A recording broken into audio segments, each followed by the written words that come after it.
Hey everybody, I did forget to close my curtain, which is going to be blinding us here in just a moment, and I forgot to grab my mic, so give me just a second. I am here, but I am going to be off camera for just a moment while I fix these problems.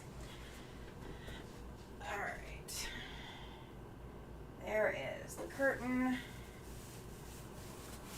Let's see if we can get it far enough over. And let's grab that microphone so you guys can hear me for sure. And let me grab the other side of that curtain. Alright. Okay.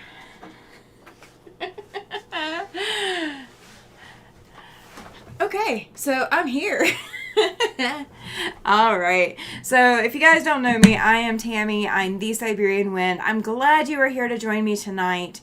I see that Denise checked in. I've got Jean, Nancy, Judy, and Glenda. Thank you so much, you ladies, all for being here and hanging out with me tonight.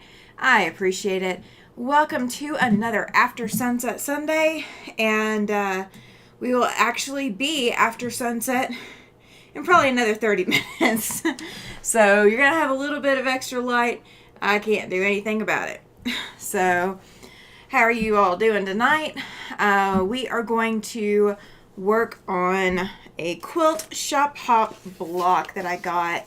Let's see, I did see a question in the game. Hope the baseball game went well. It did and it didn't. So my husband is a baseball umpire, and tonight he got hit 4 different times during the game. He got hit with a ball that the catcher didn't catch that slid by and hit his shin guards. He got hit once in the chest protector that went over the catcher's head. He got hit once off of a foul ball that went straight for his arm. So he's got a little bit of a welt on his arm.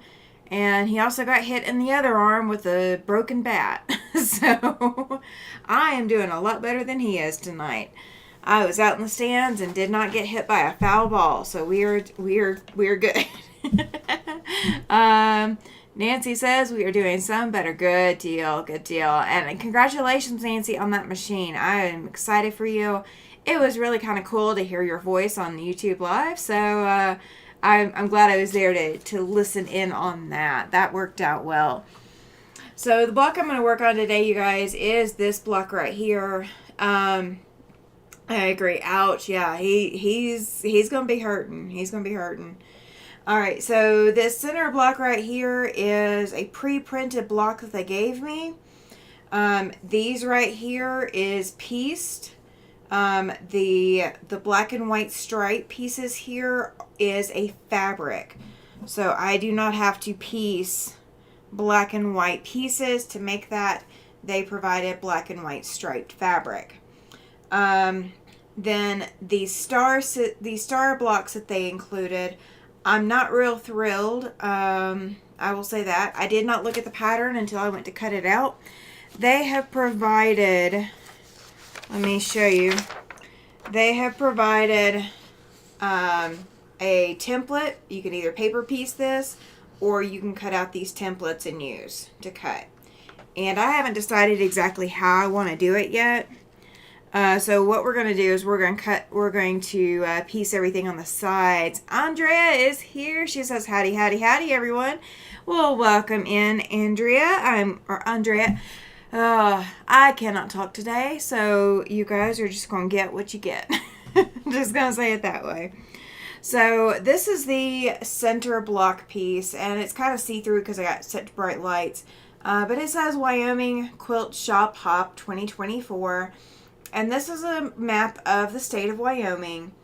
And then it's got the name of the quilt shop. This was from Lickety Stitch Quilts in Lusk, Wyoming. And Lickety Stitch is over this part of the state. I am about where this red dot is, and Lickety Stitch is all the way over here. So that's where I went for that shop. And they've got cool little things out in the back.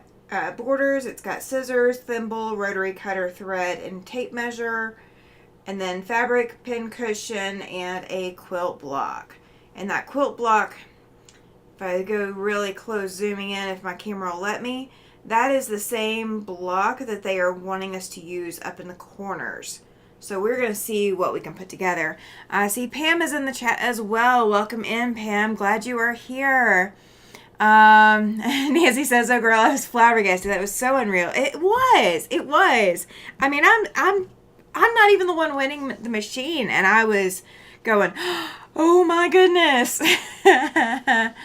Let's see. Judy says, "I think I would try paper piecing. If it's only one block, it's 4. There's 4 of them. I did go and make copies of it.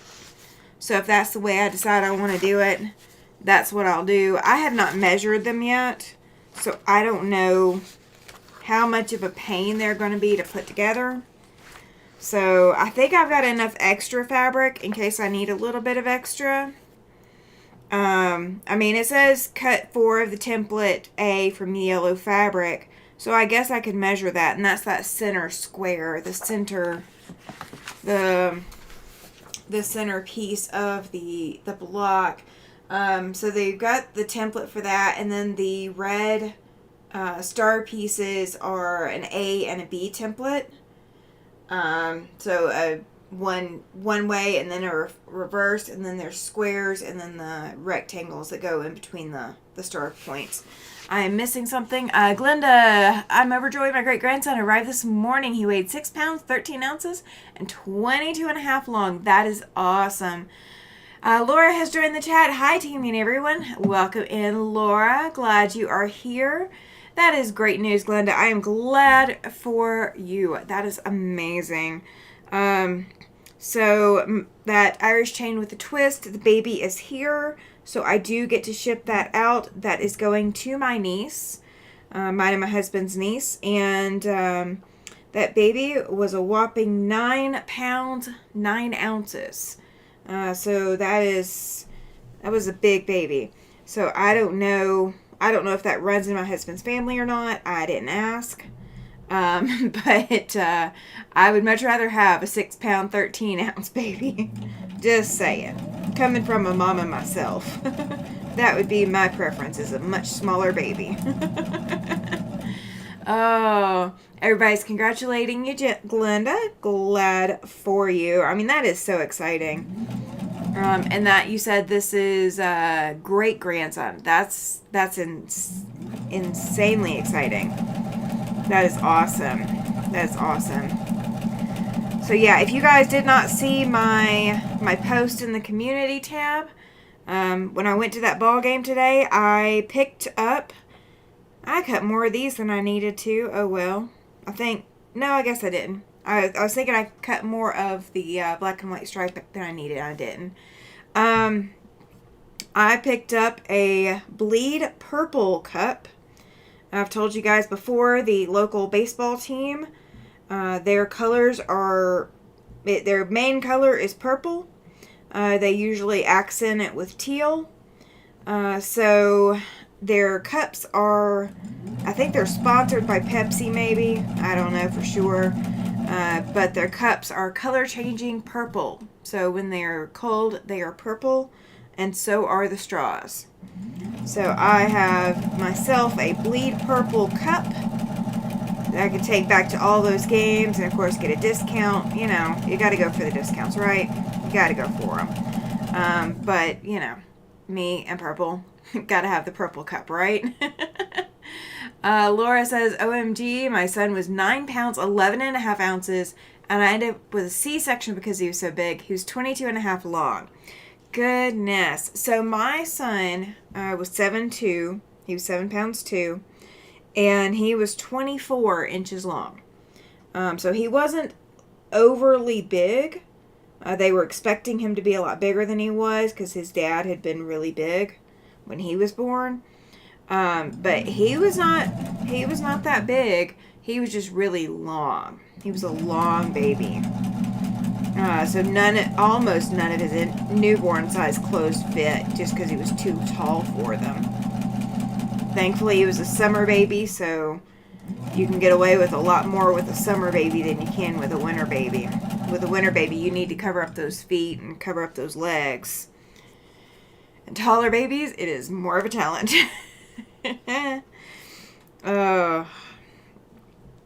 So I posted Saturday's live for this upcoming Saturday. Yeah, he was long and tall, absolutely. He was very tall. And junior high, he was taller than me. Yeah, he is still tall. I don't know exactly how tall he is, but he is definitely tall. His dad was 6'2". My dad is about 6'2". I'm the shrimp of the family. At 5'4", I am the shortest person. I've got one aunt that's shorter than me, but I am the shortest person on both sides of the family. I am only, before my aunt started losing height due to age, I am only a quarter of an inch taller than one of my aunts. Everybody else in the family is all taller than me. So, yeah, it's he's definitely tall. I hope my husband doesn't suffer too bad. I'm hoping so. I mean, they put ice on him on the field. That's how bad the hit was. So, like, if you looked at his arm, even from the stands, you could see that he has like a bulge right here on his arm.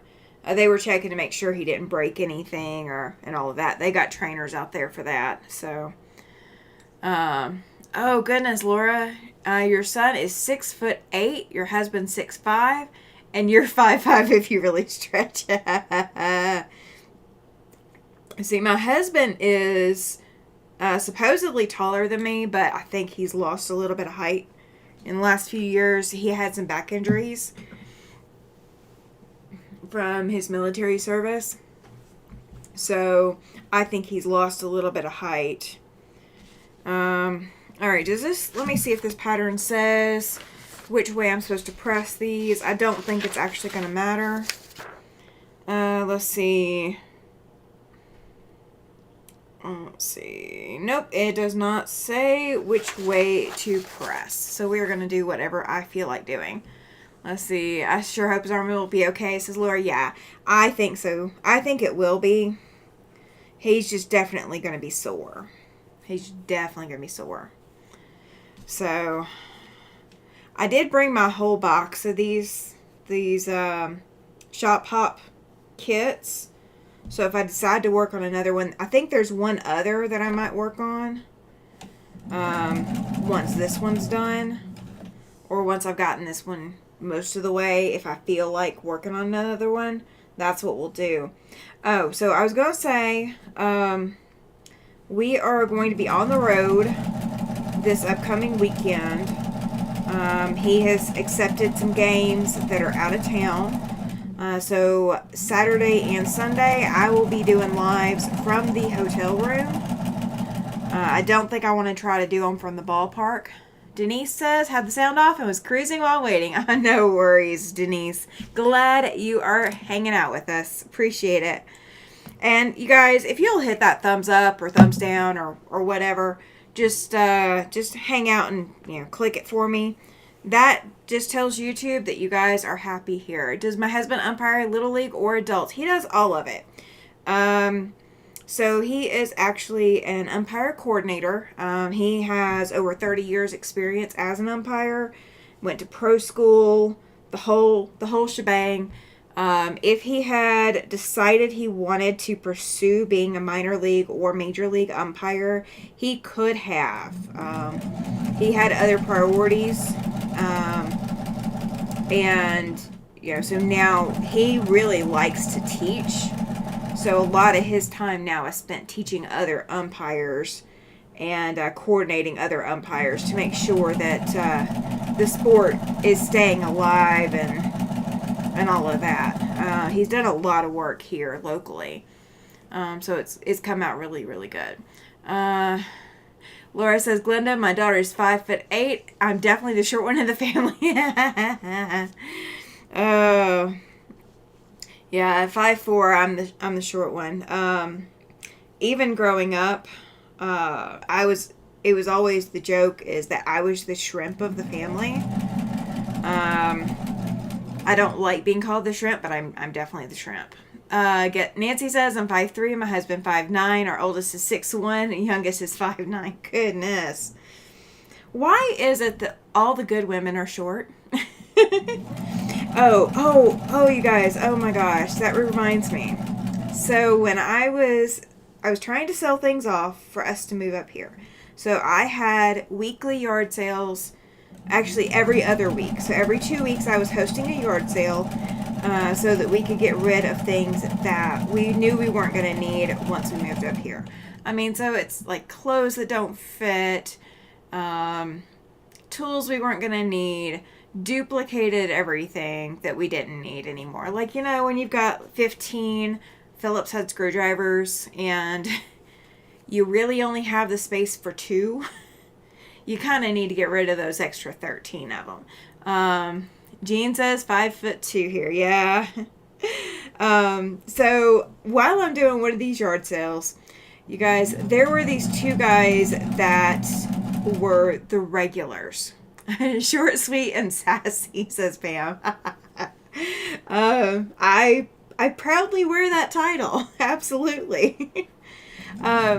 So I'm hosting these yard sales, and I've got these regulars that keep showing up. These guys literally were at every one of my 4 yard sales, and they're haggling over things. I mean, they're fighting over stuff, and it's not, stuff I thought I would have people fighting over.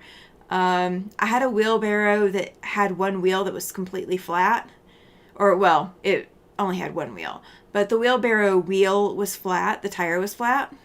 So I was selling off the wheelbarrow because we were moving into an apartment, and what the heck are we going to do with a wheelbarrow for an entire year while we're in an apartment? We just needed the space. So I was selling off the wheelbarrow, and these 2 guys are fighting over who got there first to get the wheelbarrow. So every 2 weeks when I did my next yard sale, there was always something new. Like I was still cleaning things out and packing things away and making decisions as we went. So they're at this one of the yard sales, and I don't know what they were talking about. And I don't remember, but they were in my way.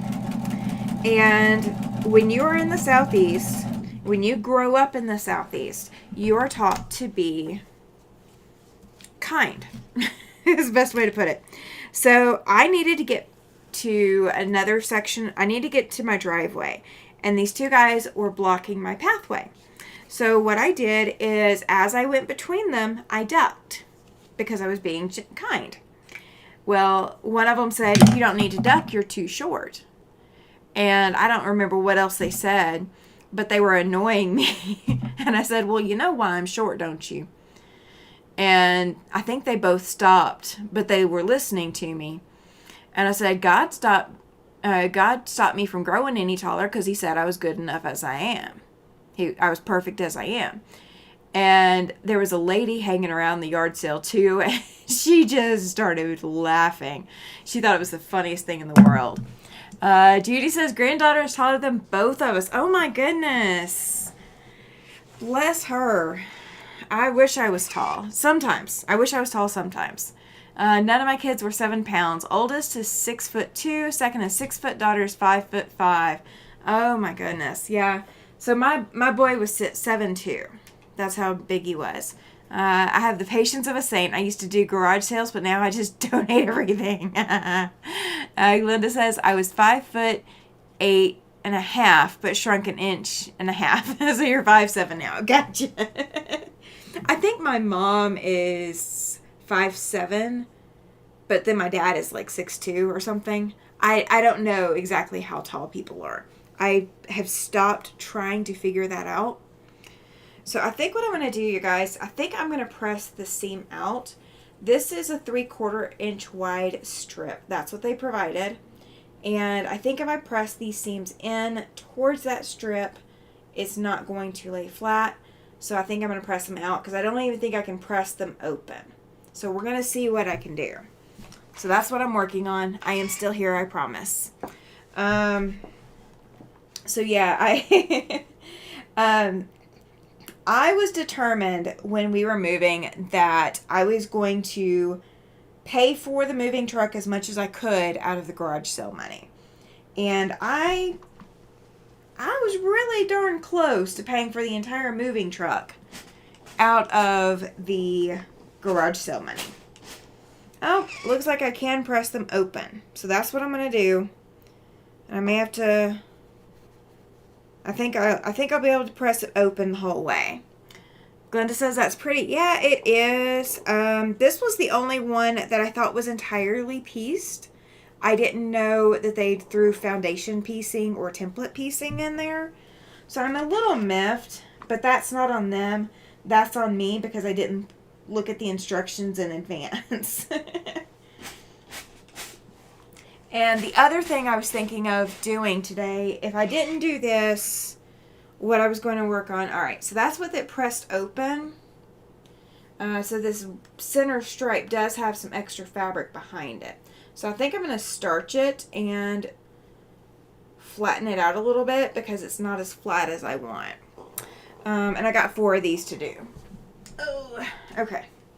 And if it doesn't come out a full 12 and a half, unfinished, then I can always finagle and put a border or something like that. It is entirely up to me. Nobody's going to be judging my block. So it is just up to what I decide I want to do with it. I am going to make a quilt out of all these blocks once I get as many as I'm going to get. But I'm not going to lay anything out as far as like a quilt layout until all of them are done. Jean says, have to feed the dog. Be right back. No worries, Jean. We will be here. My mom was 5'4". She got older. She's now 4'7". We tease her all the time about her shrinkage. Told her we would have to get her a booster seat for the car. Now that's kind of funny. That is funny. Okay, this is much better now that it is starched. You see it kind of holds up on its own a little bit. But so that's the front side, and this is the back with the seams pressed open. I know it's kind of hard to see that it's a back side because the fabric is just completely covering that. So we only got 3 more of those to go. It does look like a road though, doesn't it, you guys? Looks like a road. Glenda beat me to it. She says, look like a paved road, kind of. Yeah, it does. Laura says we had garage sale in 2016 before we moved to this home. I had a table priced at $0.25 and people wanted to offer a dime. That was enough for me. Oh gosh, Laura. Yeah, I don't fight with those people. Let's see. Nancy says oldest was 8.5 and 21 3/4. Youngest is 8 pounds 4 and 21 inches. Yeah, thankfully I am not doing that again. That was my only one, and I'm not doing it again. So I only have the one set of stats to go with. I don't have any other skin on that game. I am done with having kids. Not gonna do it. Even if I wanted more kids, I couldn't right now.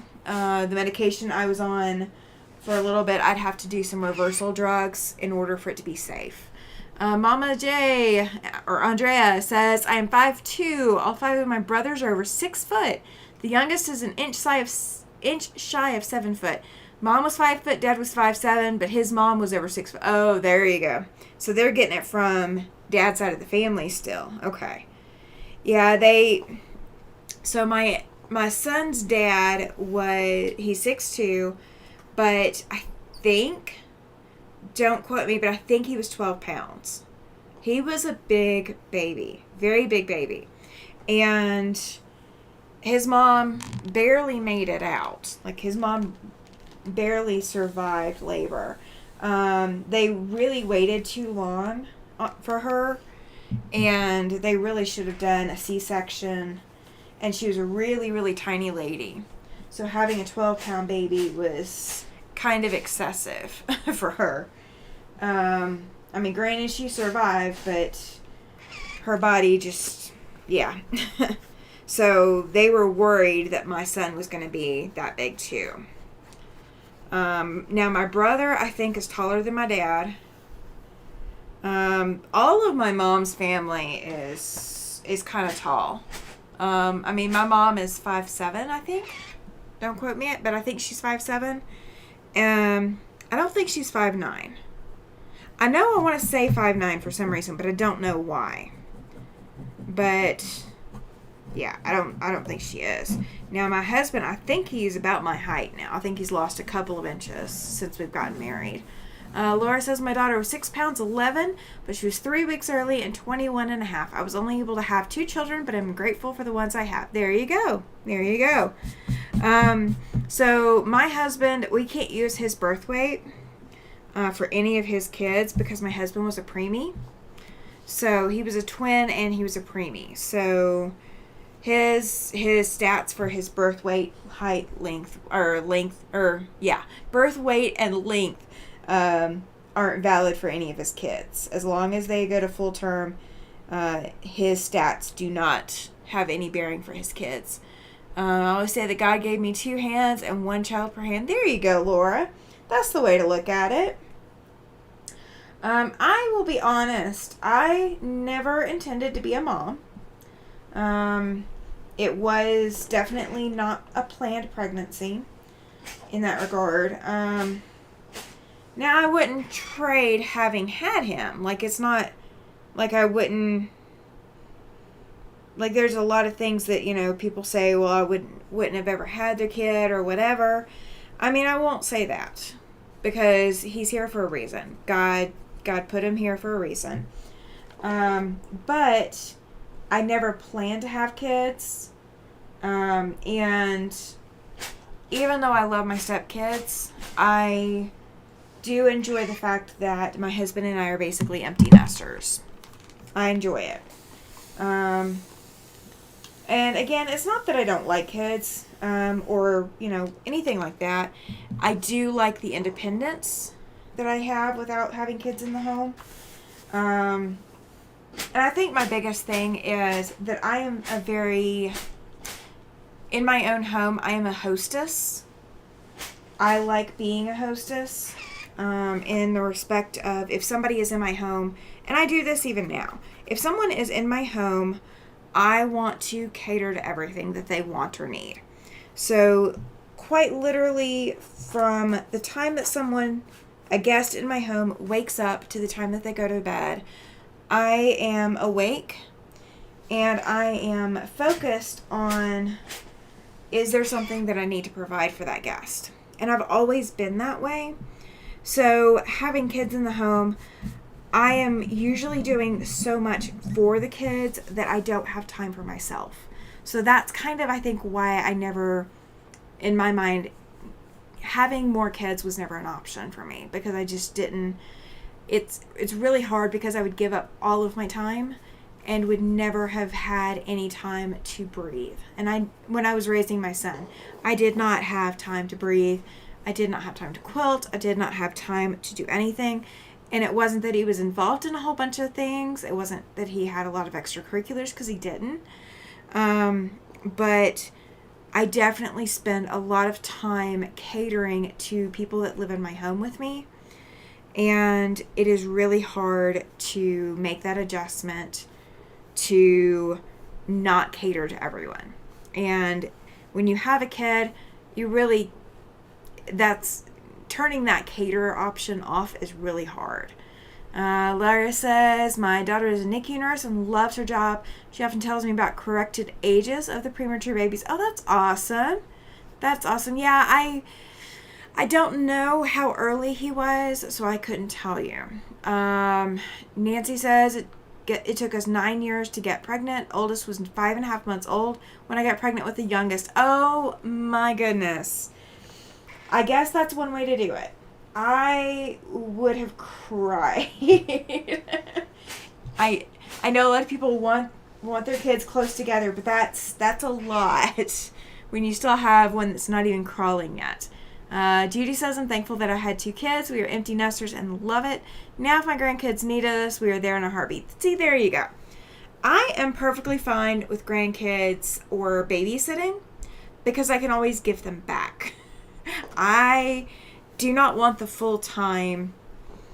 I mean, I would do it if something happened and my stepdaughter needed to come live with us. I would absolutely do it. I'm not going to lie about that. I would not hesitate. I would not. When we needed to take care of my brother-in-law, I did not hesitate. It's not I won't do it. It's that I'm really, really thankful for not having to be in that situation again. I raised 2 stepkids with my child, and I mean, I did spend a lot of time on all of them, and I'm just thankful that I am past that part right now. Pam says my younger brother and I are 16 months apart. Oh goodness. Oh, I missed one. Oh, no, I didn't. I always told my kids that I like my grandkids better than my kids. There you go. There was some kind of study that I read recently, and grandparents are hardwired to treat their grandkids differently than their kids. And I don't know what the study was, otherwise I would quote it. But yeah, there is actually a study for that. Okay, so these are super cute. I didn't think they would be this cute, but they are cute. So these are the road pieces, and I will end up trimming those to match the size of this center piece. Now I did have to actually starch this because the piece that they gave me was not wide enough. So they told you what measurements to cut this at, and this piece was not wide enough, so I had to starch it to make it wide and stretch it to make it wider. And then when I did that, I'd already pre-cut the top and bottom, so my top and bottom are not as tall as they're supposed to be, just by like 1/8 of an inch. So we will make that work. Okay, so that's one step out of the way. All right, so now I've got to figure out how I want to do the star blocks, and I don't know how I want to do this. Let's see, never thought I wanted kids because I raised my siblings, but when I met my husband, I knew I wanted to have his kids. There you go. And I think that would have been a different factor too. If I had met my husband when we were both younger, I probably would be doing the same thing. It would probably be, I want kids with him, but I really don't want kids with either of my ex-husbands. If it hadn't been an accidental pregnancy, it wouldn't have happened. Let's see. Grandkids are all the fun, but none or very little of the responsibility. Exactly, Pam. Exactly. Let's see. Andrea says, I only had one live birth. I lost 5 before her due to PCOS. Doctor put me on birth control to control symptoms, and I got pregnant, never missing a dose. I call my daughter my miracle baby. See, there you go. See, you wanted to have her, and that is perfect. Like I said, I wish I had wanted my son when I had him. It was just bad timing. It was bad timing. So it wasn't him. It's not anything to do with my son. It was just, I wasn't planning to have kids, and I had not changed my mind, and I found out I was pregnant. Nancy says, I had a twin brother. We were born at 7 months. I was 4 pounds, 16, and he was 3 pounds, 14. He passed at 2 months and 10 days old. See, my husband's twin made it 10 hours. So his twin is not alive. He only made it 10 hours. Now, the heartbreaking thing is, my husband's twin was buried in a borrowed grave. Then he was moved when my husband was 2. And the only people who knew where he was buried have already passed on. And he was never given a headstone. And the only place where we know of that he could have been reburied when he was moved from the borrowed grave, they can't find him. They went looking with ground penetrating radar, and they cannot find where his grave is. So my husband's 10-hour-old infant twin, we have no idea where the baby is. We have no idea where the body is. We do know it was body. We do know it was buried, but we don't know if it was actually reburied where it was supposed to be reburied, or if something else happened. We have no idea. And we talked to everybody who would have records, and the places that should have records don't have records and can't find him. Nancy says, oh, yeah, exactly. So, I mean, he was a twin. They were identical, but they were both preemies. And I think my husband might have been the 3-pound twin. I don't remember how big his twin was. I don't know if he was 4 or if he was 2, but they were both tiny babies. They were both very tiny. All right, so we are going to measure. I'm going to measure this and see how wide this is. All right, so we're coming up at 3 1/4, thereabouts. I mean, it's not even all the way down because, again, I starched it. So, I mean, even if we go down to 3, let's see what the template printout is and see if it's 3. If it's 3, I love how they say, do it paper piecing, but they don't. It's not really done very well for paper piecing, if that makes sense. All right, and that is 3 1/2. So I would lose. Those are not 3.5. So I would end up losing. Yeah, those are not 3.5. All right, so we're going to go. All right, so I know that's going to be 6.5 finished. So if we go 2.5 or 2 3/4, well, it's basically 2.5 finished. So 5 plus 6, so that's 11 inch. So it is going to be an off-sized block. I agree, Pam. It is. She says, "Sorry, Nancy. That is sad." Yeah, I do agree. One of my biggest struggles about all of that is that my husband's mother, I think, blamed him maybe for his twin not being here, and didn't give him grace. So I really kind of wish she treated him differently, but she didn't. So it is what it is. All right, so this is supposed to be a 10-inch strip is what they're supposed to give me. They did give me more than that. And they are doing 2.5-inch squares off of this is my best guess. Let me see what this measures out. They really did not. I'm not sure about this. Yeah, this is printed part of the size that it should be. These are, oh my goodness, you guys.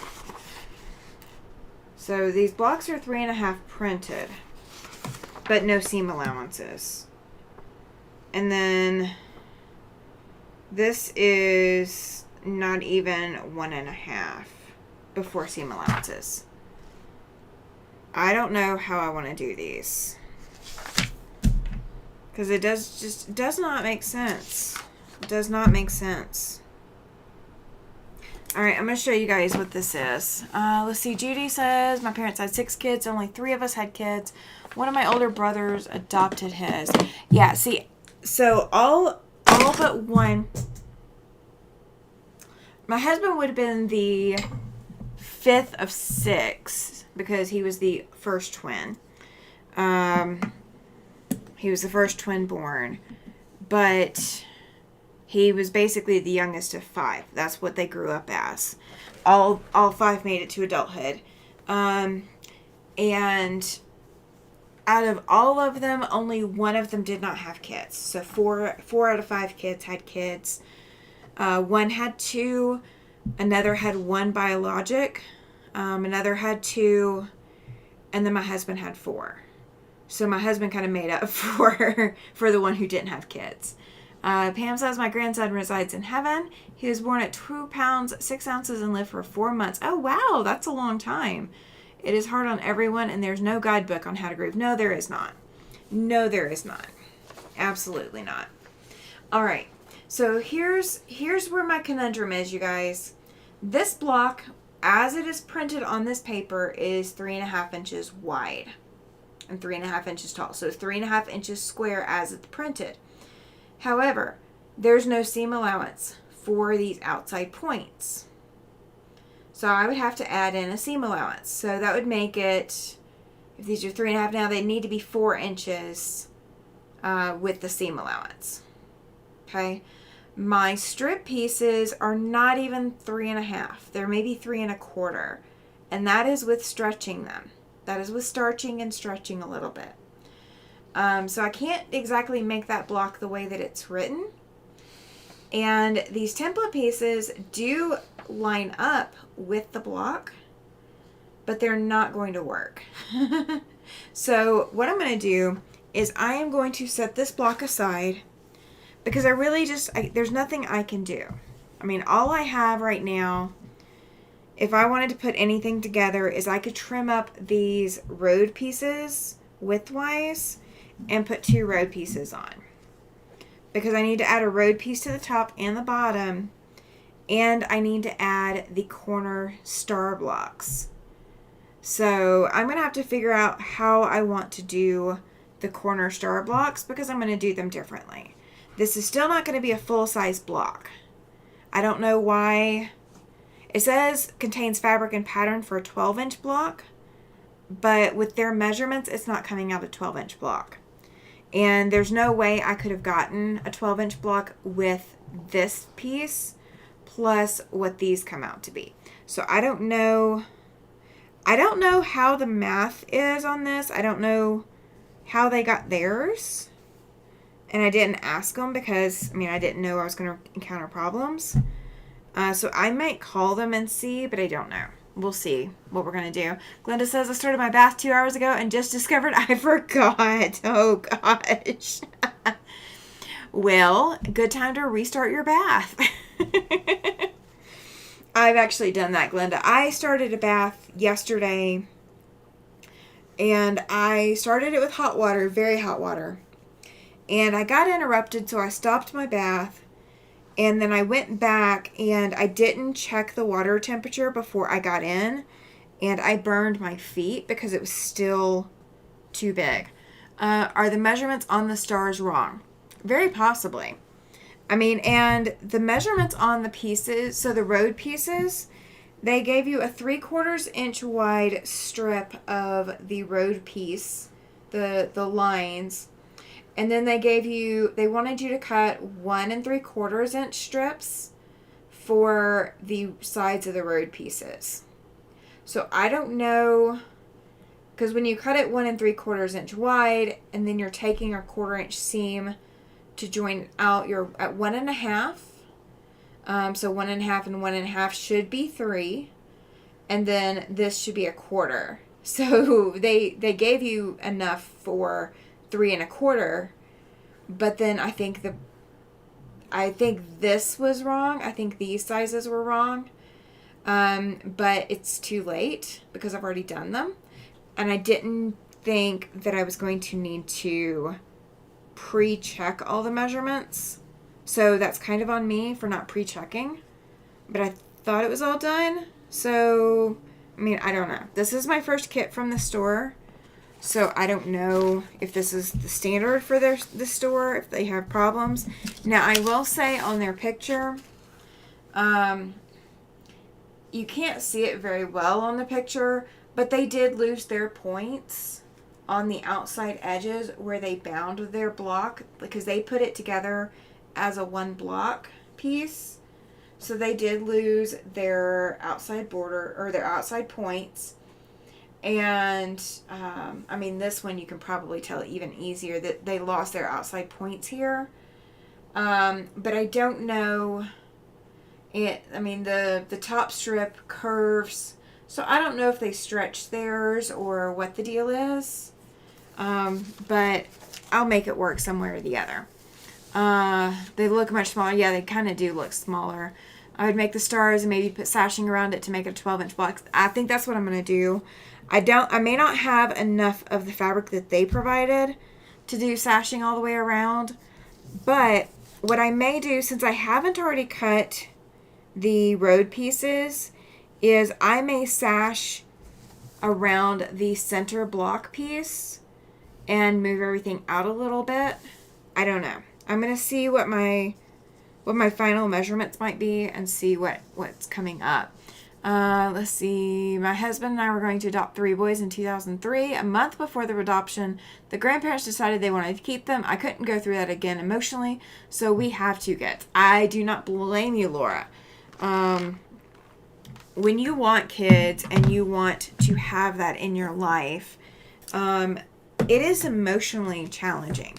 It is as emotionally challenging, if not more, than when I was trying to get my service dog. I went through a couple of, almost have the dog, and then something fell through. So, I know that's not the same as your own kid, but it's my accessibility and my mobility, so I'm emotionally invested in it. So I completely understand that. So let's see what else I got. Let's see what other ones I got. There's one in here that has a pieced back to it, that I know has a pieced back. So I'm going to pull it out. We're going to see what it looks like. All right, so this is from the Valley Fabric Shop. This is 2024's block. This is the tent block, but it looks like, yeah, I was pretty spot on. It is applique the whole way. So I've got all these applique template pieces to cut. So I'm gonna have to make copies in order to cut it. Now this one I could probably go ahead and press everything in place. Let's see, this is from my local Casper shop. So we could press this and that would be one block. I would have to stitch it down still, but stitching it down should not be that hard. Should not be hard. So I think that's what we're going to do. We're going to press this one down so you guys can see this. Let me bring you guys off of this camera for a second. And let me grab my other camera. I did finally get another camera set up. So we're going to grab that one. Oh, dropped my scissors earlier. They popped open. Gotta love when they pop open. The tent block is cute, but I'm not a huge fan of applique. No, I am not either. I am not a huge applique fan at all. I've actually been telling a few of my friends I actually despise it.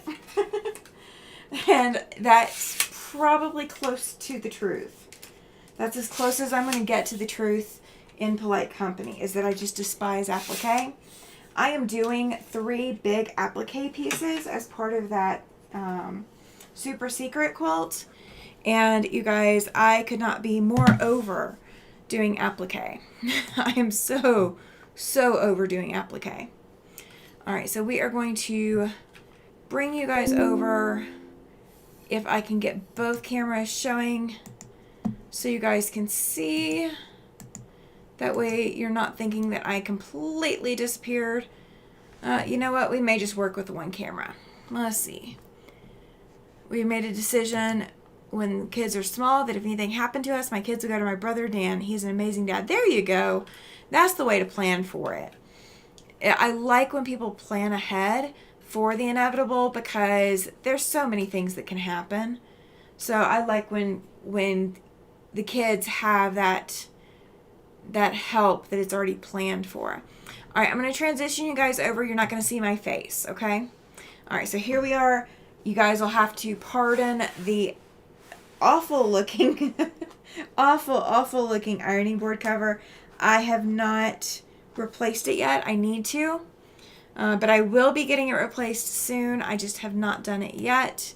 Been a little busy. Laura, I love applique, but my hands won't let me do it anymore, says Glenda. Yeah, I do not, I don't do hand applique for that very reason. All of my applique has to be machine applique. I can't do hand applique. All right, so this is the background fabric that they provided, and it is a map. And I don't know if I want to trim it down to the size until after everything's appliqued, because I think if I trim it down in advance, we will run into the problem of it may stretch as I applique it. So I'm not going to stitch anything today, or not going to stitch applique today. Well used ironing board, very well used. Laura saying, Glenda, I believe everything happens for a reason. Yes, absolutely. All right, so this is one of the applique pieces. I will actually do it where you guys can see. So let me flip this over. So the map that you guys have, it's Dominion of Canada. There's Mexico. There's Australia, Pacific Ocean. More Pacific Ocean. I mean, it's not an accurate map. So we're not doing accurate. We're just giving the effect of a map. All right, so If you've not done fusible applique, like laser cut, one of the things that I've learned is if you will take a straight pen, this is just one of those like flower head pens, and just run your pen underneath that backing paper, you can manage to pull the backing paper off without stretching the applique. And especially for some of these laser cut ones where the fabric may be very thin at some points, that makes it a lot easier. So we are going to, they wanted it dead center of the block, kind of. So we're going to go about dead center. And I'm not going to press anything down until I have everything lined up. So we're going to line everything up, but I'm going to go ahead and pull the backing paper off. Let's see. Glenda says, it's okay, Jamie. We all have ironing station and know how it is. I use starch too, you guys. I use a lot of starch. So, Laura says, I love the look of applique, but I think the process intimidates me. I am not intimidated by the process. I don't like having to look at something that closely for that long. I think that's where my problem with it is. Denise says, I don't like applique for myself, but like others, I like the look of it. Yeah, I think that's how I ended up doing it on my super secret project. My car needs a raft. Oh, that would be awesome, Laura. You are right. It totally would be awesome to have that. All right. So let me see what the next piece is. Okay. So I don't know what this is for, unless it was supposed to be on the back of the car.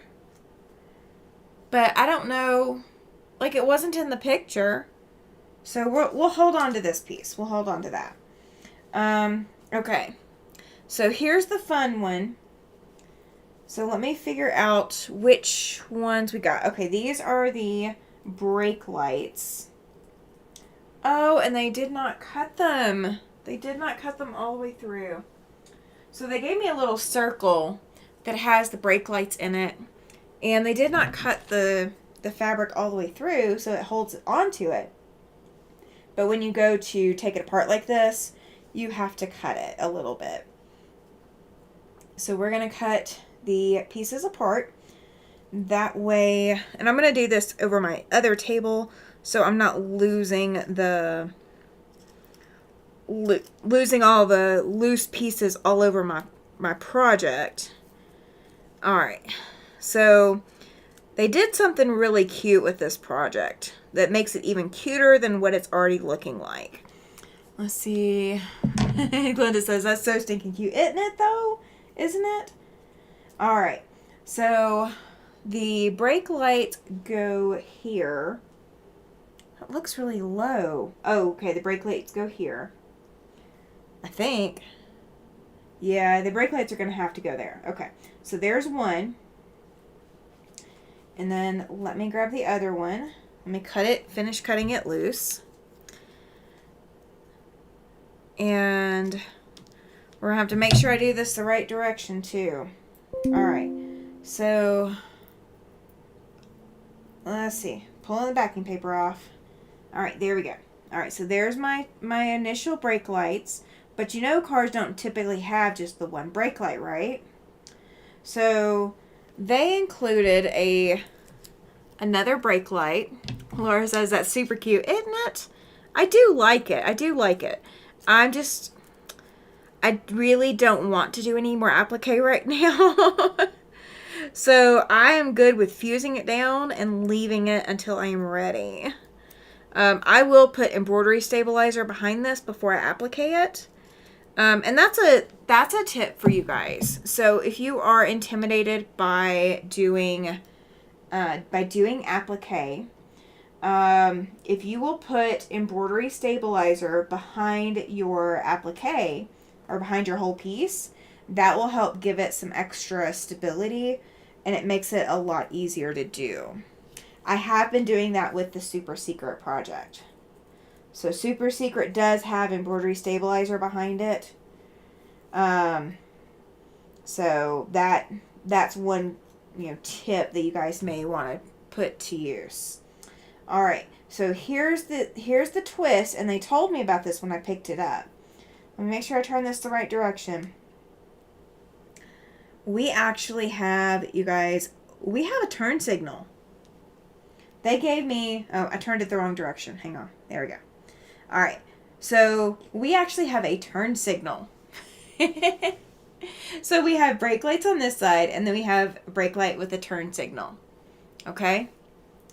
So let's put the rest of the stuff on the car. And this is the bumper sticker.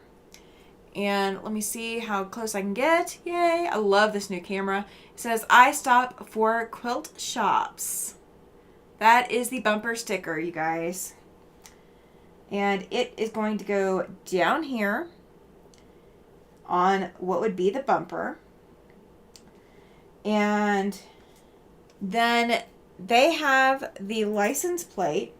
So this came from the local shop in Casper is Prism. So it says Prism Quilt and Sew is what the license plate says. So they have the license plate right about there in between the two people. All right. And then they also included this little road sign. So it has Casper one direction and Cheyenne the other. I think this is the cutest piece of it all. Having the little road sign. And the theme this year is road trip destinations. So I think they really nailed it with that. And they have it just sitting like this, hanging out where Casper kind of points a little bit above the car. So that's how they've got their block done. But they included this extra piece, and I think it's supposed to be like the wood back of a car. So I think what I'm going to do is I am going to include it.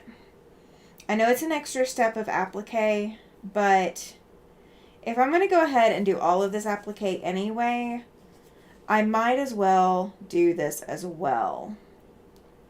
Now, I will say when I did row by row in 2016, one of the rows that I got was a bridge that is famous in Huntsville, Alabama. I was in North Alabama at the time, and the bridge was famous there. And, I mean, you didn't go to Huntsville and not come across this bridge. See, that fits perfectly there. So I think that was intended to be part of the car. So I'm going to trim this a little bit. I want the green edges. I don't want the white. There's a little bit of white on the outside on one side of this. So I'm going to trim that off real quick before I fuse it in place. All right. All right. So let's see. There we go, guys. I think so. I think that's where it's going to go. Let me make sure. Because once it's fused, I'm not moving it. Once it's fused, it's not going anywhere. Can you bring it closer to the camera? The extra piece. Yes. I sure can. The extra piece is it's a brown batik fabric. I think it was designed to be like the tailgate, maybe. Maybe this is a pickup truck. So maybe this is the tailgate. Maybe it's one of those wood panel cars. So it adds just a little bit of extra to it. It's nothing, I have to have, but I've seen their block done without it, and I think it's kind of cute. And I didn't realize that it came with that, so I will go ahead and use it. Let's see. I think it would be beautiful. What's one more step? Exactly, Laura. Pam says that makes it look like a truck, which I think it would fit for Wyoming. Yes, it would. All right. So here we go. I'm not going to worry about a pressing cloth. I just cleaned my iron, and I'm not concerned if I get a little bit of goop on it, because all I have to do is to clean it again. That will not hurt me one bit. There are a lot of pickups here. Wonder if it's supposed to be mountains.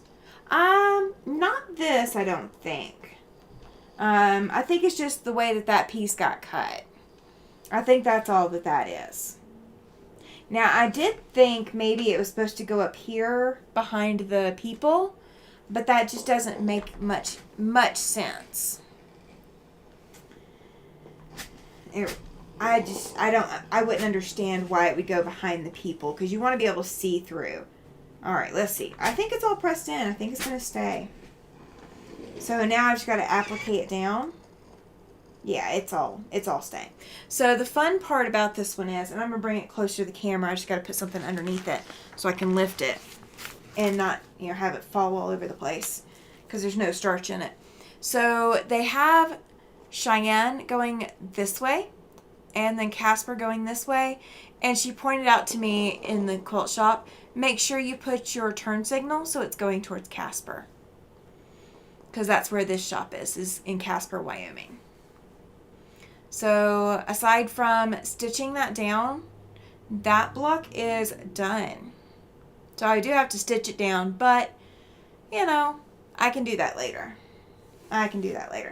So now it's in place. So all I've got to do, I am going to take the pattern. I'm dropping my scissors and they're opening up again, you guys. I'm just going to take the little pattern that comes with it and lay it on top. And so if you'd not bought the kit with it, they do include all of the template pieces.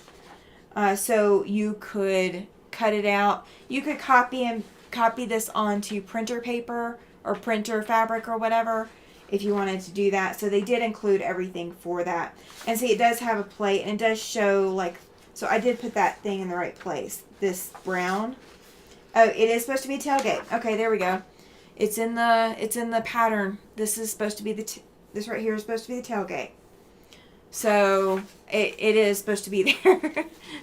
Laura says, I really like that. Pam says, cute. Denise says, very nice. I completely agree, you guys. All right, so that block is down. So we are still doing pretty darn good on time. So let me grab the next one that I'm thinking about. And I'm going to put that one in the bottom of the box. So it will get trimmed down when I have it appliqued. I'm not going to do it before, because I don't want to run the risk of ending up with it hanging out where it's not supposed to. So I'm going to I left a pattern sheet out accidentally from the other block. The one I'm going to have to figure out how I want to do the stars for. So that is bagged back up now. And this is kind of how I do my Cotton Cuts mystery too. So once my block is done, it will go in the bottom of my box with the month on top of it. And then, the next months, are all stacked on top. So they keep working their way down. Block 1 of my Cotton Cuts is at the bottom of my box. And it has the little template or whatever that says month 1 or clue 1 on it. And then clue 2 is stacked on top of that with clue 2 and all the way up through everything that I've completed. So that's how that's going. Let's see. Pam says truck. Yes. Laura says, when I travel and visit quilt shops, I buy kits. I'm afraid I won't be able to match fabrics. Yeah, and that's kind of, one of my things too, is matching fabrics as well. All right, so these two right here are from Prairie Storm, and they are applique as well, but they are templates. So I'm going to have to print copies and probably freezer paper or something with those. So those are going into the box as they are. And then I bought the 3-pack for the Born to Explore wall hanging. So the block for 2024 is this tent block that we were going over earlier that is all applique. And then 2 and Explore are their previous year's blocks, and they just added the lettering to them. But I am not going to attempt those today. So those are going back in here as well. And I do have an extra bag now because I don't need the bag for the local quilt shop block. And so this is the one that I'm going to try. And this is one from Best Kind Quilt Shop and Embroidery. from Evanston, Wyoming, and they are on the border as you're going to Utah. And they have a fusible applique as well of a bison or buffalo. And I asked a month or so ago, and people said you can use the names interchangeably. So we're going to call it a buffalo. I think that's what I want to call it, is a buffalo. I mean, I could call it a bison. I don't know. I'll figure out what I'm supposed to call it. And I may look through and see if they say in here what we are appliquing.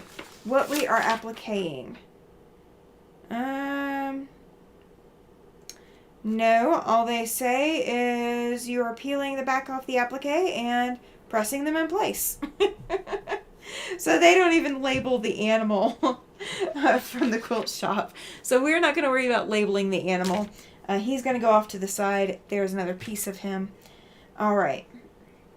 So the 3 fabrics for this block is we have this, which is a Moda Grunge, and it's a cream color, and it has just a little bit of coloring in it. So it's not like super rich colors. They definitely appear up better in person than they do on camera. And then we have 2 different shades of blue, also from the Moda Grunge line. And I do realize the camera is auto-focusing and doing that on us automatically. I will fix that in the future so that once I set the camera where I want it, it will not autofocus again. This is the same kind of camera I use for my face normally. So we're going to work with it. We're going to make it work. All right, so these are the 2 8.5-inch squares. That's a 5 by 12.5-inch rectangle. So we put these together, right sides together. Draw a diagonal line on the light blue from the upper left to the lower right. And you stitch a 1/4-inch seam on both sides of the drawn line. So that's what we're going to do. We will do what the instructions say, the way that they say to do them. So we will trust that the directions are right. Don't you love my confidence, you guys? We are just going to trust that the directions are correct.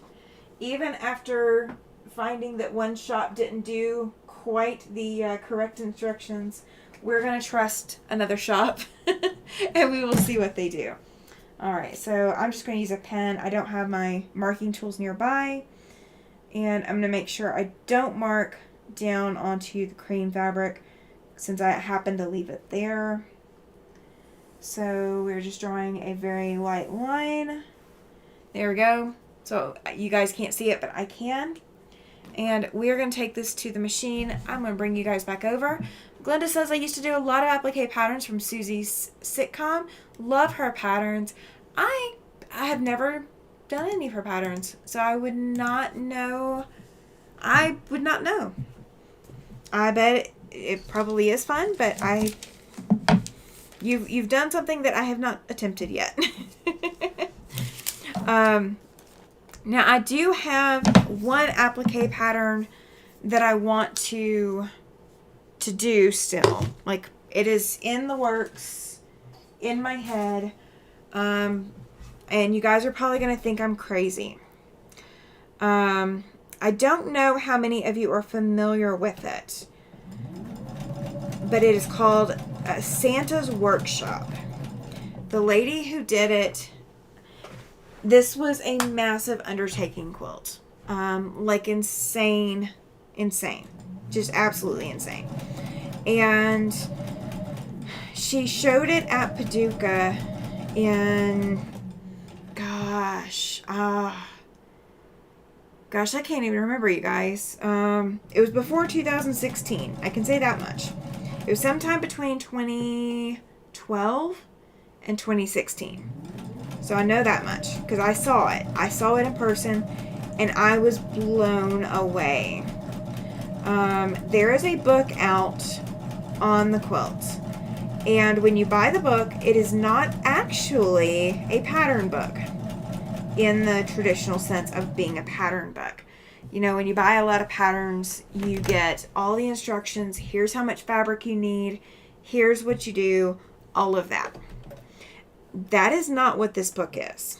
This book is, here's how I came up with this, and here's the patterns for all the little pieces.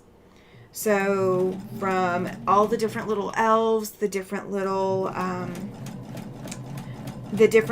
presents, all the different elements that go into that quilt they're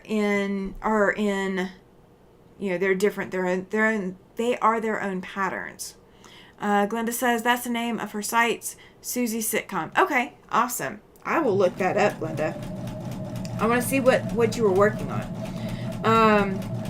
So this Santa's Workshop quilt, you guys, I mean, it's huge. It is massive. And she pieced the back, but the instructions in the book for how she pieced the back doesn't tell you what measurements to use. It is just a basic, here's what I did. And people who've tried to recreate her quilt have frequently given up because it is that massive of an undertaking. I mean, there's just no other way to say it. I might have to see if I can pull up the link to the book for you guys. But it is called the Santa's Workshop quilt. And I want to do it because I'm an idiot, pardon my language. I am a glutton for punishment. And I don't know why, but I want to accomplish that quilt. I kind of look at it like a Dear Jane. I want to finish my Dear Jane. You guys, I know what I can do. So I have my Dear Jane quilt stuff. I froze up. Oh no, am I unfrozen? Please tell me I'm unfrozen. Let's see. Let me make sure it's not my internet. You guys, please let me know if it is my internet, because that's something I definitely worry about. It sounds cute. Yeah, it is cute. It is very cute. If I am frozen, you guys, let me know. I'm hoping that it's just the connection from here to Glenda, not from here to everybody else. We will see. We shall see. I didn't see anything on my end, and when I checked YouTube, it doesn't show that I'm frozen. So I don't know. So I do know I have to cut these apart. So that's what I'm going to go ahead and do before I read anything. Better now. Awesome. Fine on my end. You're not frozen here. Okay. Awesome, Laura. Yay. YouTube likes me part of the way. YouTube may not love me, but YouTube at least likes me. That's what we're going to go with. I can handle just being liked. Even if I'm not loved, I can handle being liked. But so the Santa's Workshop quilt is a massive undertaking. But I have 2 quilt projects that are lots of little blocks. One is Dear Jane, and the other is a 365-day quilt. You're good here in Illinois. Awesome. Perfect. So the Dear Jane is cottage colors. So if you think maybe on your end, okay, gotcha, Glenda. Maybe YouTube will like you too. We're going to hope. Maybe it's your internet provider, not YouTube. We're going to hope. I apologize. I don't know. Let's see. Press the seams towards the dark fabric on both blocks. Okay. So you've heard it first from the pattern. Press it towards the dark. That's what we're going to do. So I could, instead of just trying to find what I want to work on each week on Sunday, that could be my Sunday project, is working on each individual block of the 365-day quilt, and or working on the Dear Jane quilt. I have done all of one Dear Jane block, and I haven't even completed it. Like, it is not 100% complete. It is just partially complete. So I kind of need to, and I am going to starch this, I kind of need to get working on Dear Jane but I want to machine piece it. I don't want to hand piece it anymore. And I've got the book, but I also have the EQ, the Electric Quilt edition for Dear Jane. So I do have all the Dear Jane blocks in Electric Quilt. So, you know, that could be what I do too, is do the pieced blocks for Dear Jane as well. But the 365 day, everything is pieced. So I don't have any applique. So I might be doing that on some of my lives. Because, I mean, I could literally, even if I could print some of them, but I could just leave it on the computer and bring that up on the computer and work it from there. So you guys would get to see almost 365 different quilt blocks as I work through them. Because they are anywhere from 3-inch finished to 6-inch finished, and maybe, I think there's like one that's larger than that. Don't quote me on it, because I'd have to go back and look. But I do have all the blocks, or I should have all the blocks saved. If not, we will do what I have and finagle the rest. Alright. So, I have 2 pieced half square triangles pressed. Alright, and I square both of them to 8 inches. Okay, we can square them. That is fine. That is fine. That is fine. We are going to bring my cutting board over. I've got everything on one table, yeah. We are going to move things around. You guys see how much I really got to spend time preparing for this? I really didn't. And I do not have my square ruler over here. So we are going to use my strip ruler. So what I'm going to do is this mat. Chloe is here. Yay! She says, hello, Tammy and all. I will be listening as I will be driving home. That is awesome, Chloe. Yeah, please drive safe. That is a top priority. Drive safe. Alright, so my mat actually has an 8-inch square on it. And it has the lines going through, pointing, at the opposite corners. So I'm going to use that to square this up. So we're just going to use the lines on the mat, not the lines on my ruler. Because again, I do not have my larger ruler. I did not bring it out. I didn't know that I was going to need it. So we are going to make do with what we have. Isn't that the best thing? Quilters are good at that. Glenda says, wow, that's a lot of blocks and small pieces. It definitely is. Laura says, hi, Chloe. Drive safe. So you have now 2 votes for driving safe, Chloe. Just saying. 2 votes. You better drive safe. We are all depending on you to drive safe. No looking at the phone, only listening. So yeah, Dear Jane, I don't remember how many blocks are in a Dear Jane quilt. If somebody wants to look that up, not Chloe, because Chloe, hands on the wheel. But if somebody wants to look up how many blocks are in the Dear Jane quilt, every single block in a Dear Jane quilt is a different block. If you're copying the original, every block is different. But I just don't remember how many blocks total are in that. But I have both the book and the extension for EQ. I figured if I was going to do the Dear Jane, I could do it. I originally was going to do it with the book, but when I realized there was an insert for EQ, or an edition for EQ, I went ahead, and that was one of my birthday presents one year, is going ahead and getting the extension. But again, I still haven't gone back to working on it. So I kind of need to, and that would be very calming to work on. I mean, I'm going to work on other projects during, Tuesdays, and I'm going to work on other projects on Saturday mornings.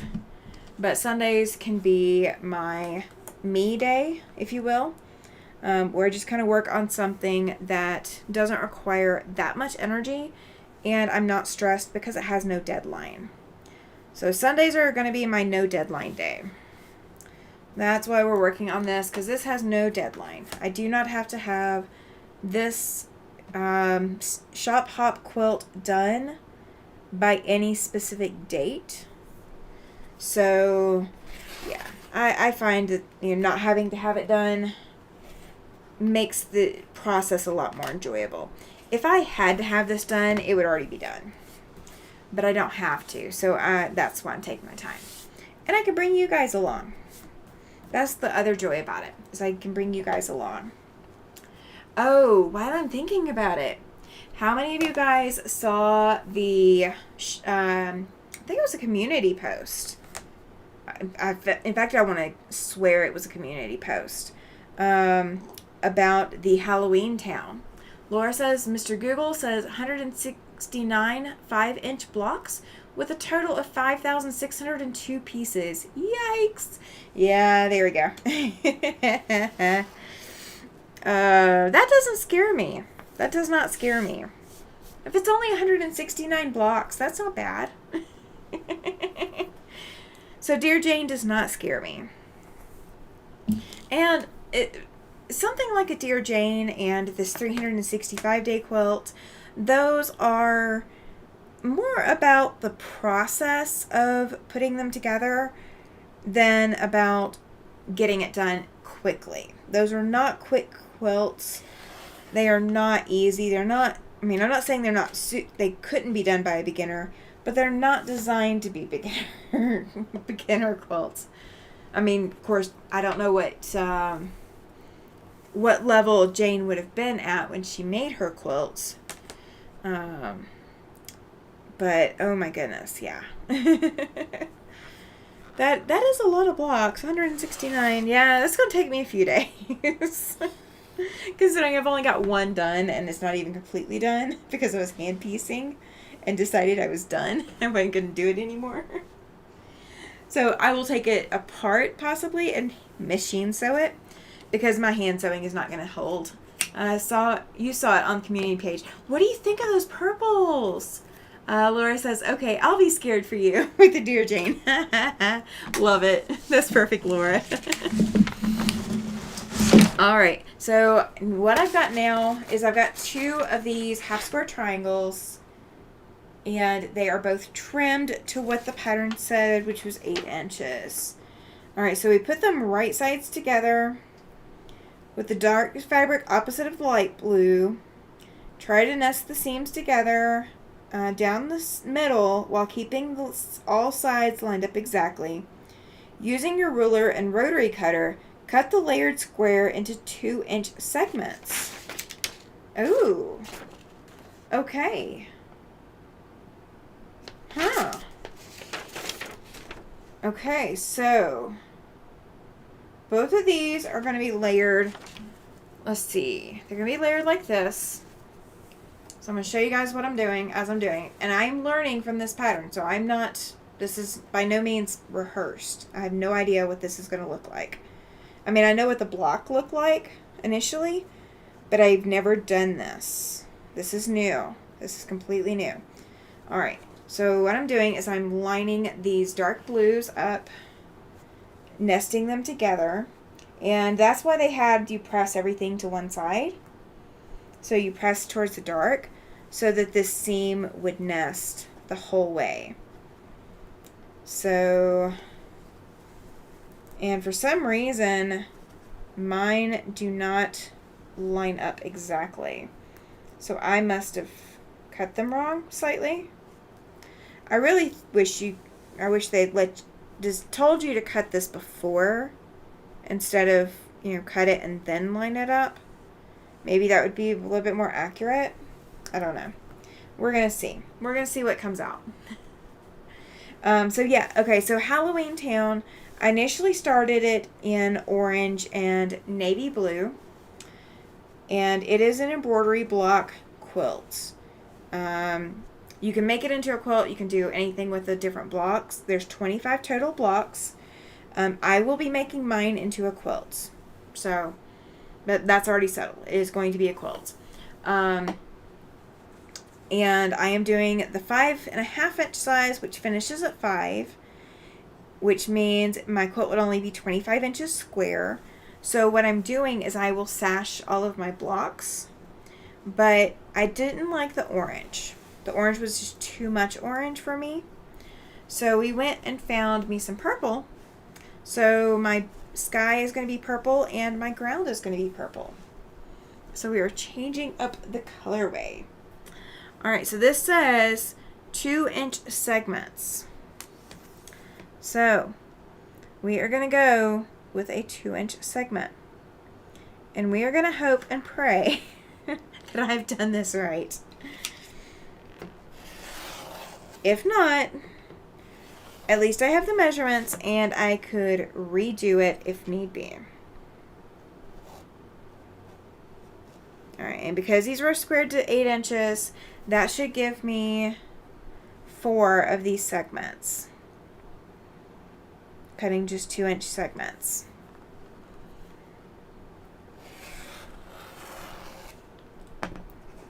Let's see. Okay, I cut better that time. Alright, so one more cut. We're going to see how this works out. Alright. Okay.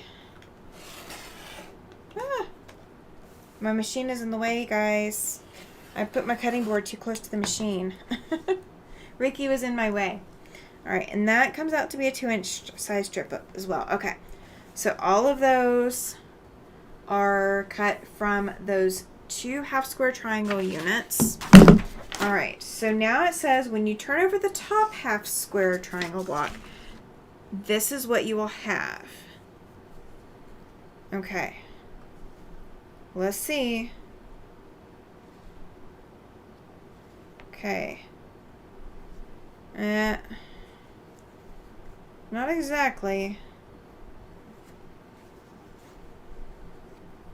Okay. So they have it laid out differently. So we're going to see how they have laid out, and we are going to do it from there. You guys are getting to see me figure stuff out on the fly. I don't usually do that. Alright, so the outside pieces are these pieces, and they are that way. The next pieces are, let's see, is that and that. And then we have this, and that doesn't line up. Hang on. Alright, there we go.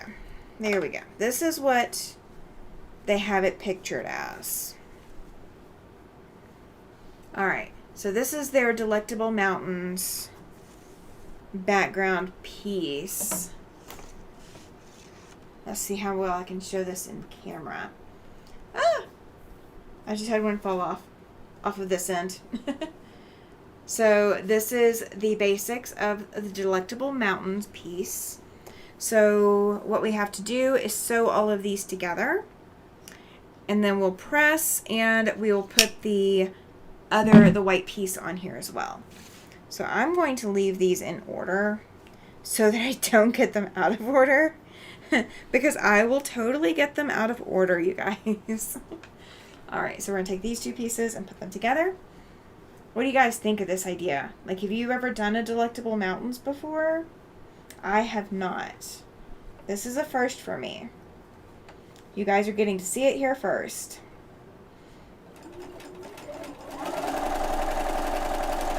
Let's see. And I am going to chain piece just like I always do, but I'm just going to be more cautious. Alright.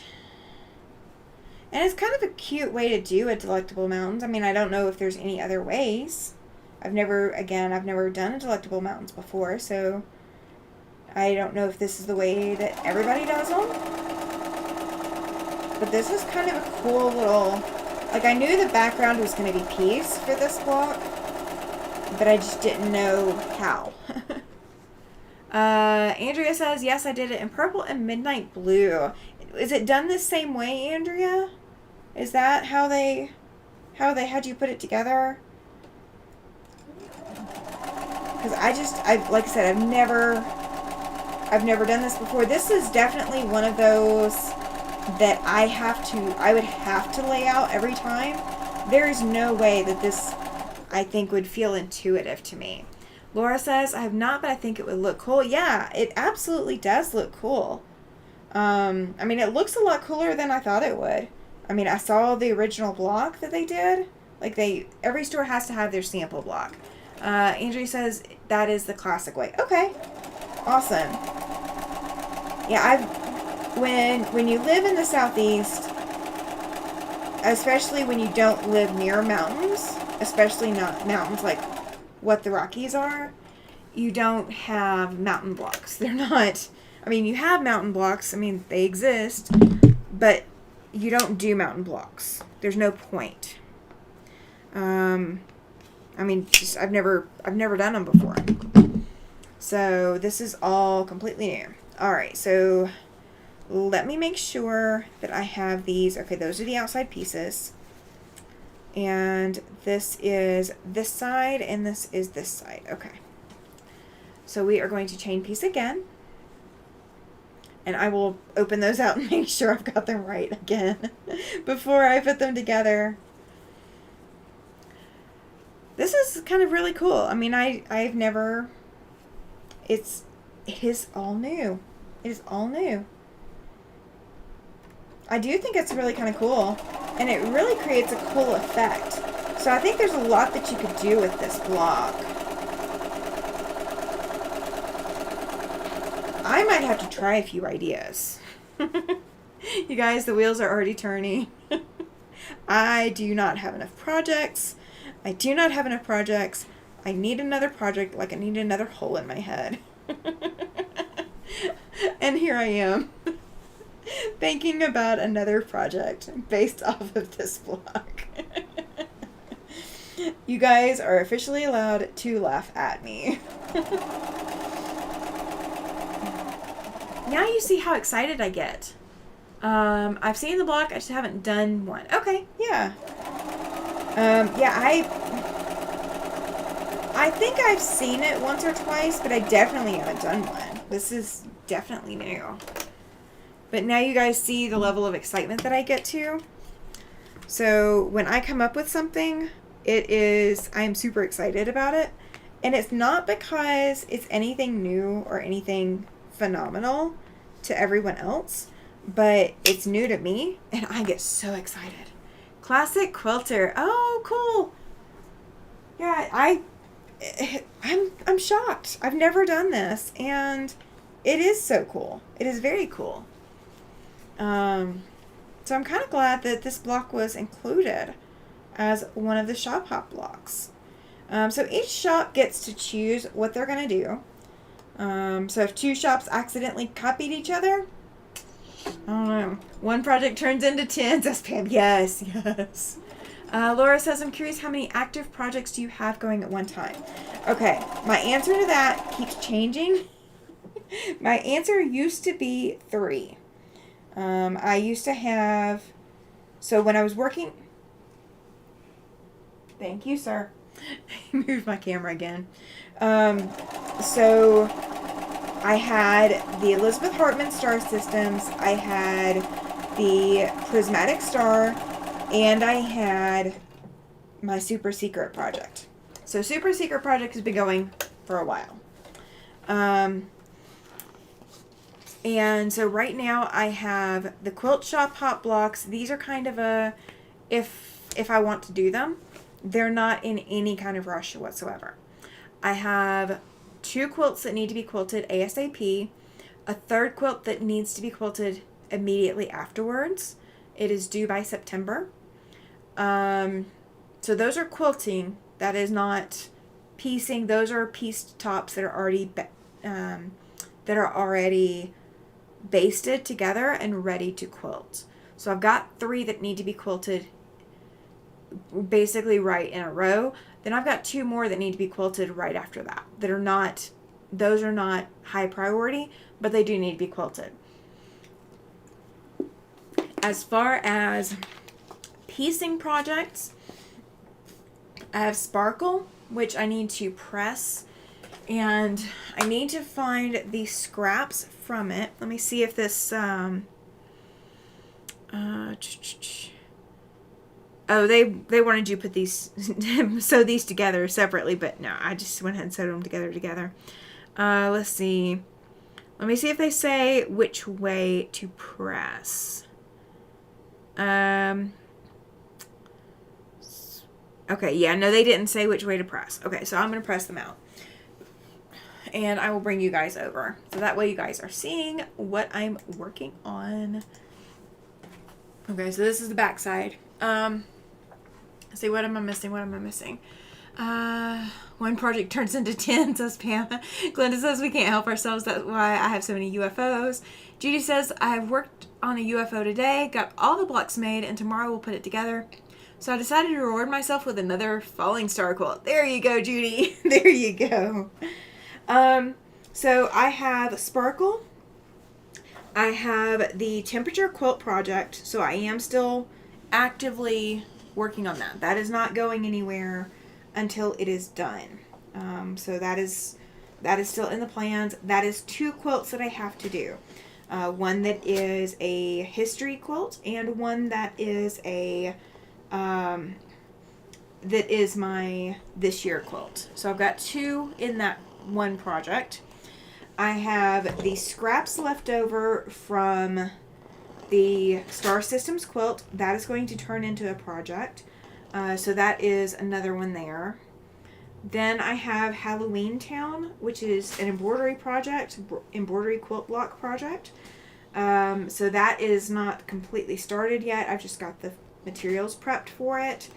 And I've got all the designs loaded onto my USB stick for my machine. So that is not even started sewing yet. I've got to pick my threads, and then I can start on that one. I think I'm going to go back and press the center seam open, just so that it kind of gives that same effect throughout the whole thing, the whole piece. Let's see, what else do I have?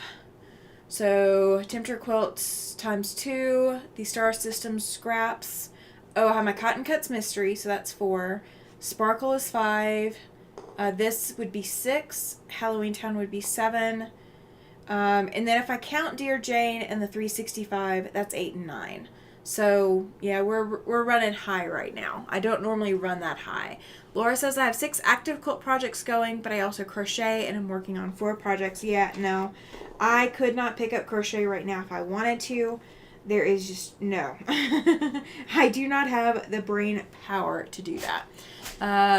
Andrea says I designed mine based on God Bless America. I did amber waves of grain on the bottom using the same block upside down in golds and tans and purple mountains majesty and purple and midnight blue. That sounds gorgeous, Andrea. I want to see that. I definitely want to see that. Laura says I'm not counting UFOs that I haven't returned to in a while. Okay. If you don't count the UFOs you haven't returned to in a while, Halloween Town technically isn't started. Dear Jane and 365 come off the list as well. So that is 3 off the list. So I'm back down to 6. Because I did not make it up to 10, so we're good. I'm still in the single digits. So that's what we're going to stick with.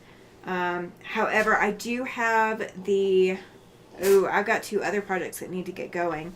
I do need to work on the jelly roll quilt for, let's see, we did May. The project was in June. Cut and Chisel was May, so May, June, July. So I need a July project, and then I need a September project. So I know what September's project is going to be. That is already in the works. I do not have the fabrics for it yet, but I already know what that one's going to be. Alright, so this is going to go down here.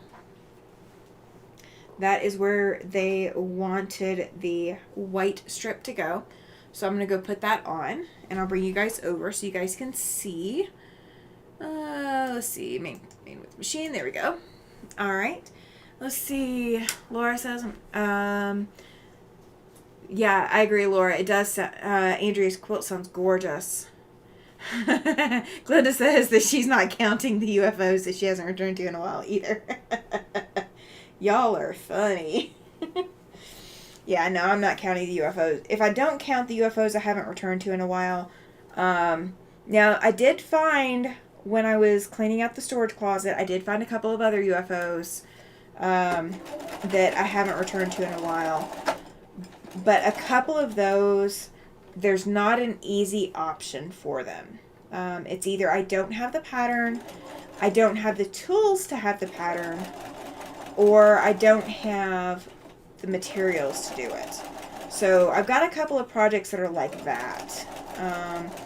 I do have two really, really, really old, and I'm talking over 10 years. I have a couple of really old projects, over 10 years old, that I do need to return to and get done, just so that I can clear them out of my storage. So I do have those that need to come back out. I just don't know where I'm at with them. One of them, I don't think I have the pattern that I was using originally, so I don't know what I will do for a pattern. And I may just take what I've got done, turn it into a table topper, and call it quits. The other one, I kind of need to do something with. Let's see. And Laura says, if I started counting UFOs, I might get depressed. Yeah, I can sympathize.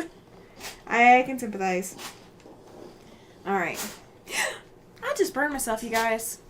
I'm going to show you what I did. You guys will laugh. Okay. So, all I did was I pressed. And I got really close to the edge of my ironing board. And I am wearing shorts still from the game earlier today. And I pressed steam. And I just steamed my leg. You guys are allowed to laugh at me. Alright, so let me get this loose thread pulled out so that I don't have a loose thread sticking up. And I could just cut it, but when I'm still at this stage of assembling a block, it's easy enough to go ahead and pull it through, so I'm just pulling it through. Alright, so now we can do we're going to call him a bison. We're just going to call him a bison. Judy says, I decided to surrender my Moda blockhead quilt and just finish what I got done and make it into a table runner or small lap quilt. There you go. Sometimes that's what you got to do. It really is. Glenda says, my hot water heater finally cut off. Going to be unhappy electric and water bill, but at least I have an overflow on top. There you go. There you go. Yeah, you need to get back to that bath if you're going to have a bath that you forget about. Alright, so this guy is supposed to come down about here. I'm going to make sure that I've got room. So this is supposed to be 12 and a half. It is not 12 and a half. It is a little bit under. So I still have plenty of room. So we are not going to be hurting for space. Alright, and he is going to go like that. Let me make sure I get the legs the right direction. Because you want the animal legs to be the right direction. It'd look kind of funny if it wasn't. Alright, so we're going to line up about like that, I think. And we got his head part way in. That one, we're going to move him over a little bit. I like to have my block centered as much as possible. Not that it's going to matter when all is said and done, but if I go back and look at it later, I want to think that I tried. It ran for 2 hours. Oh my goodness, Glenda. 2 hours. That's a long time for it to run. Oh, that is good that it has an auto shut off though. That would be scary if it didn't. Oh, that's so funny. But scary at the same time. Oh, guys, that's the first time I've seen this on camera. I didn't look up earlier when I was putting this together on the camera. So I did not see how bright these colors are. I am kind of stunned. They look gorgeous. They look a lot better on camera than they do in person. Isn't that sad? Isn't that so sad that it looks better in person? Alright, so that's supposed to be a horn or an ear or something. And the only thing I've got left is an eyeball. So once we get this guy fused down and we pack up, we will probably call it a night for tonight, because that's about, about the right time frame. I was planning to run till about 10, but I don't think I need to tonight. I think we're good without it. And I don't know where his eye is supposed to go, you guys. The pictures are awful, and they didn't put the horn and the eye on him before in theirs that they did. So we're going to see. We're going to play with the horn and the eye after we get the bison, or buffalo. Bison, yeah. I said bison. So we're going to get the bison fused down. And we'll call it quits for the day. I am not going to stitch this down today for any means. And so what I'm doing is I am just sticking this pin, or using this pin to try to stick between the fusible paper and the fabric. So we're just pulling the two of them apart very gently, trying to make sure that I'm not destroying the fusible. And yep, this one, the fusible was coming apart with the paper. So the fusible tried to stick to the paper. So let me see if I can salvage that. There we go. Alright, good. The fusible is coming off with the fabric. I'm glad it's cute. It's 11:30 here, and I'm ready to head to bed. I hear ya. Glenda says it is gorgeous. I just saw a puppy foot passing through. Oh, yeah, you did. Yeah, you did. He is, that way. He is that way. He just walked by. So yeah, we're not going to be on here much longer. At all. All right. That's close enough.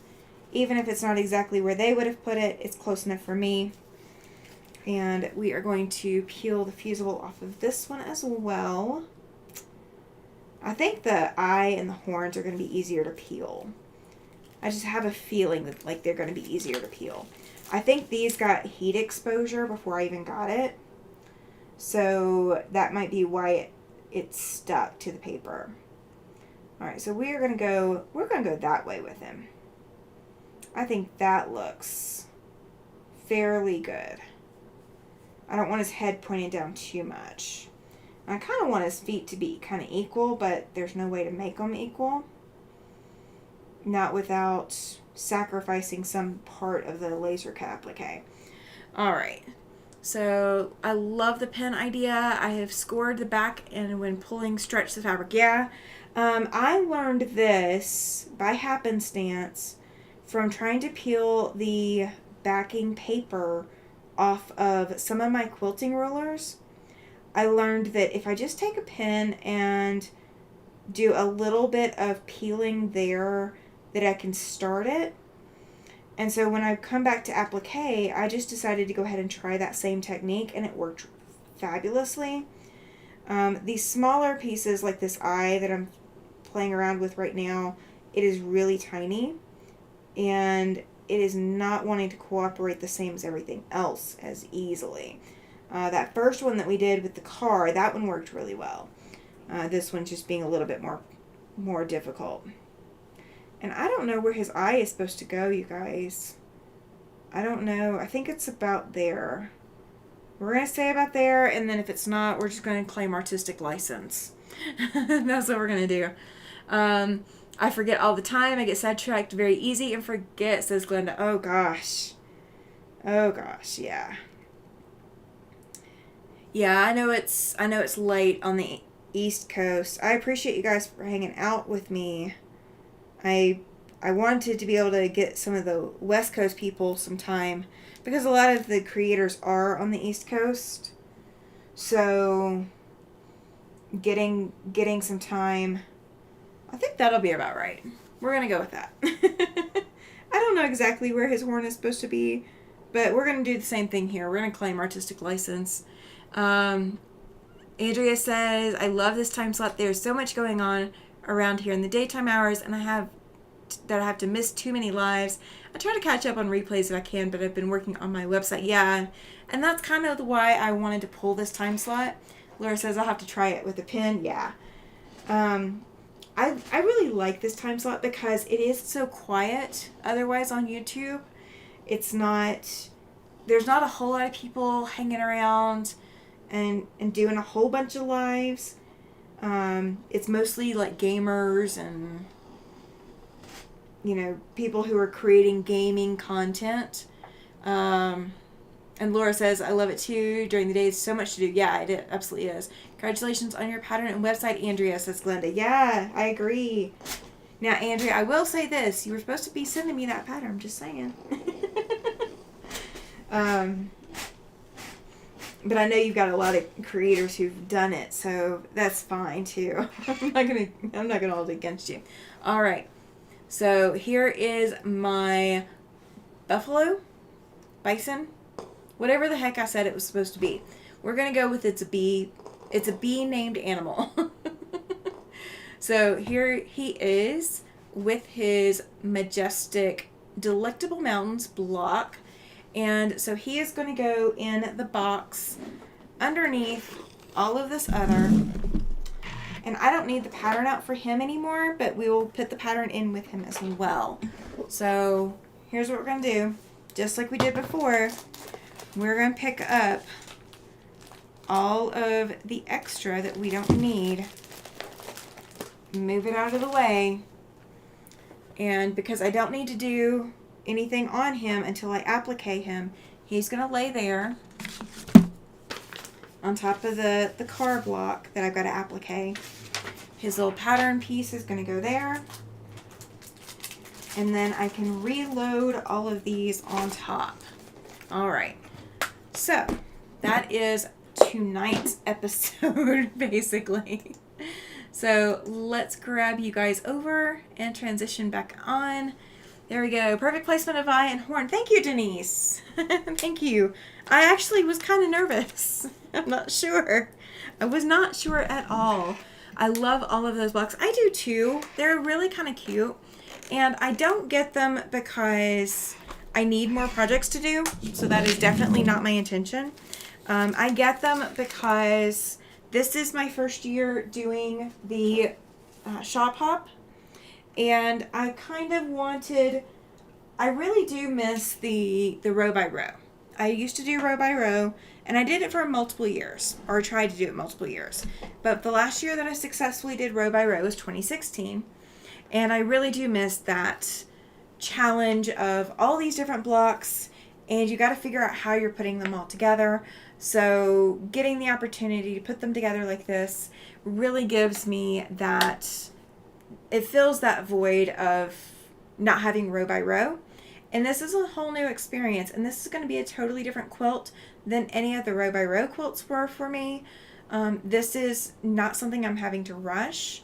Row by row, in my opinion, because if you wanted to win a prize, which I'm very, very competitive, if you wanted to win a prize, you had to get your row quilt done, and you had to be the first one to submit it to your shop. So you could choose whichever shop you wanted to go submit it to. So like if I wanted to go, drive all the way to Nashville, if there was a shop there that didn't already have their prize claimed, I could go to Nashville to submit it. I didn't. I did it in Huntsville, but I had to get rows from 12 different stores. So I did have to do some driving to get those blocks. And I still have, I can pull them out probably. I still have a few rows that I never put together. They came in after, like my mom helped me get some. I had some friends helping me get some so that I would have enough rows no matter what. So I have a couple of row by row blocks from a really long time ago that I will probably put together and, do something with. Pam says, commemorates your first quilting in Wyoming. Yes, it does. I could have done this last year possibly, but I was still so new to Wyoming, and row by row was what I was familiar with, and I didn't understand the shop hop. Like, I didn't understand how the Wyoming quilt shop hop worked and any of that. Like, I had no understanding of what I was getting into last year. So I didn't participate last year, but that was my first year here, and we had moved here in May, and the shop hop starts at the end of May.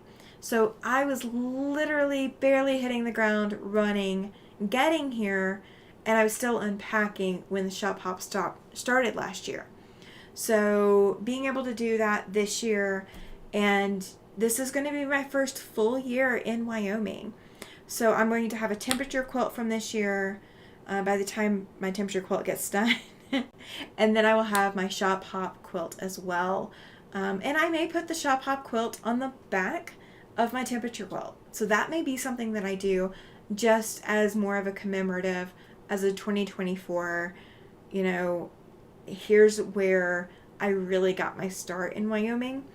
And it's also the year I started my YouTube channel. I mean, I was here from May through December last year, but, you know, starting it in January, it's a full year at that point.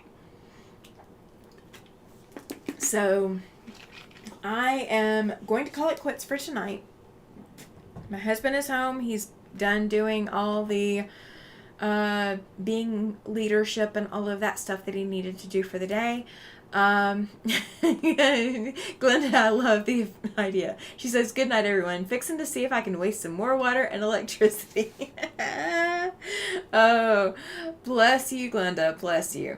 All right, you guys, have a great evening. I will be back Tuesday night, and I'll have more information on what's going on next weekend for you guys, so you will know what to expect coming up next weekend, because things will be slightly different with me being on the road.